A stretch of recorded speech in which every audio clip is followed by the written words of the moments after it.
Welcome to today's Explainer.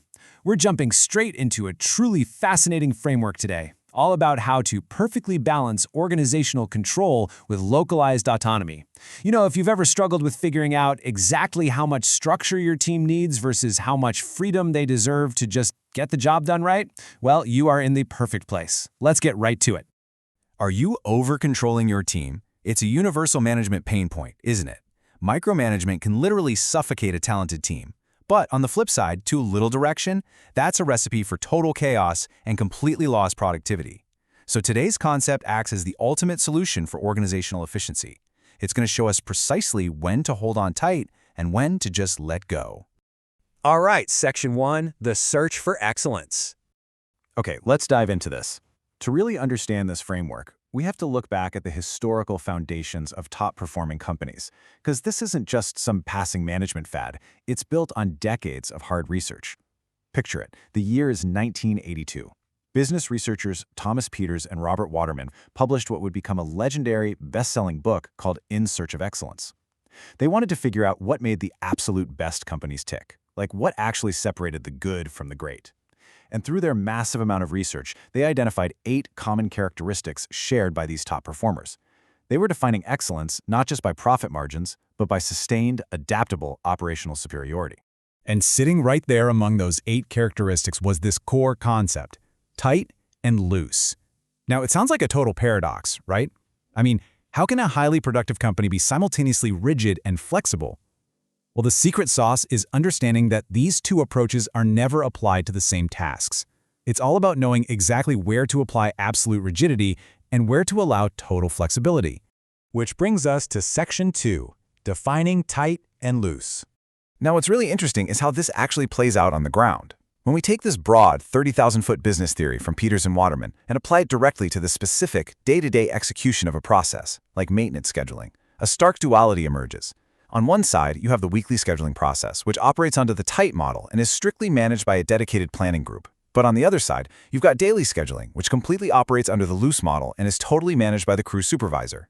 These two elements act as opposing but perfectly complementary forces in a highly productive facility. Let's unpack that first part in Section 3, going tight with weekly scheduling. The weekly schedule is basically the strict mechanical engine of the whole operation. This is where precision and structure are absolutely non-negotiable. It's the critical driver of maintenance productivity. Honestly, it's so paramount that a company will establish an entirely dedicated planning and scheduling group solely to create it. A highly productive company absolutely must be tight about this specific process. The ultimate goal here? To provide a batch of work that matches the available labor hours without fail every single week. There's no guessing, no vague estimates. It's a highly controlled, calculated assignment of resources to ensure zero wasted time.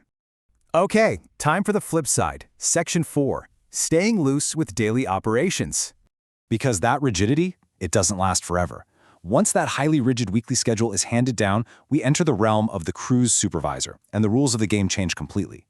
When it comes to daily execution, there is one golden rule: no interference. The plant purposely delegates the daily schedule to its existing supervisors, and the planning group deliberately steps back. Why? Well, because those crew supervisors are adept enough to actually manage the day-to-day realities on the floor. If the planning group tried to micromanage Tuesday afternoon specific tasks from a remote office, they'd be over-controlling the situation and actively hindering productivity. So the plant must intentionally be loose here, allowing the people on the ground to make the day-to-day calls. And this brilliantly illustrates the concept of the natural plant system.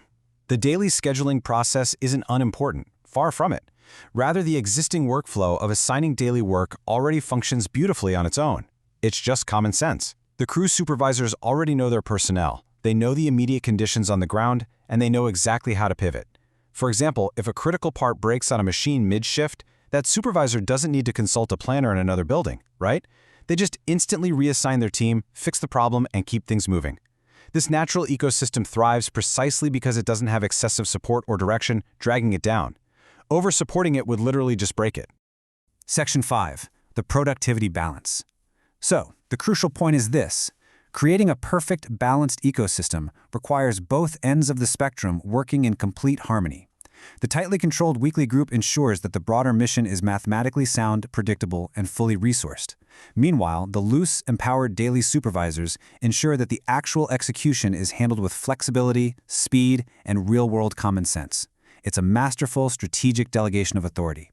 Which leaves us with a pretty provocative question to wrap up our explainer today. Where does your organization need to tighten up, and where does it desperately need to loosen its grip? Seriously, think about your own workflows and your own leadership style for a second. Are you tight where you should be loose? Or actually, maybe you're loose where you really should be tight? Using this time-tested framework to evaluate your operations might just be the absolute key to unlocking your team's ultimate productivity. Thank you so much for joining me on this explainer today, and as always, keep learning.